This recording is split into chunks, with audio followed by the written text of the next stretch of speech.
On you. No deal, Brexit Secretary.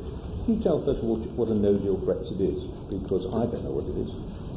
Well, it's the legal default position of Parliament, which means that we would then trade on WTO terms.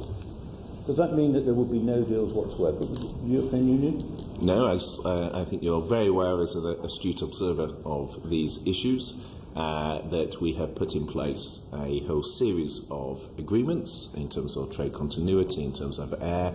I signed one with the Federal Councillor for the Swiss government in terms of workers' rights, so in this instance to the Swiss market. We've got voting agreements, for example, with I signed one with the Prime Minister of Luxembourg. So there are a series of agreements that the government has put in place in the event of no deal. I think no deal, if I may say, has become the lexicon by which leaving without the withdrawal agreement has become known. Would that no deal position, if it happens, be the end game? Would that how we would carry on indefinitely, or do you see something happening after that? No, so I think, and I think this was an area we discussed in our previous session when I said so much of the focus to date has been on the winding down arrangements, because the withdrawal agreement is called the deal, but it is the winding down provisions, and the future economic partnership and relationship is still to come.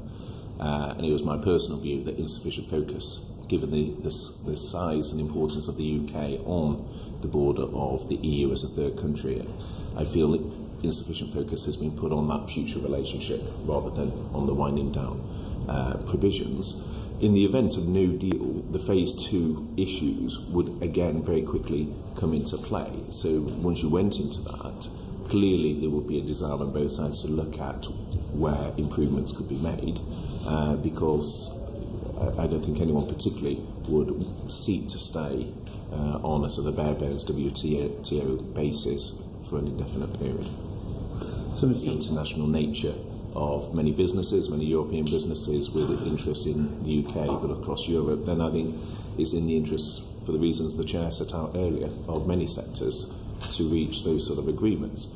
The reason I say it would be more nuanced is it would depend on the relationship that was in place, how we had departed. Questions over money, for example, I'm sure would be germane to that conversation. You yourself have taken a very clear position that you don't think a penny should be paid.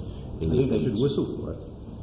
Well, as someone once said. Clear enough to be a tune, in which case. But you've set out that position. As you know from our previous exchange, I don't agree with that, because I think there's areas, for example, just at its most basic, remitting tariffs collected whilst a member but not yet remitted, where I think there would be a legal obligation, and then there's a sliding scale which would apply. But I respect that is your view.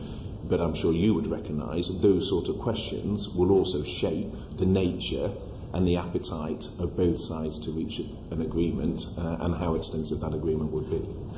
Thank you, John.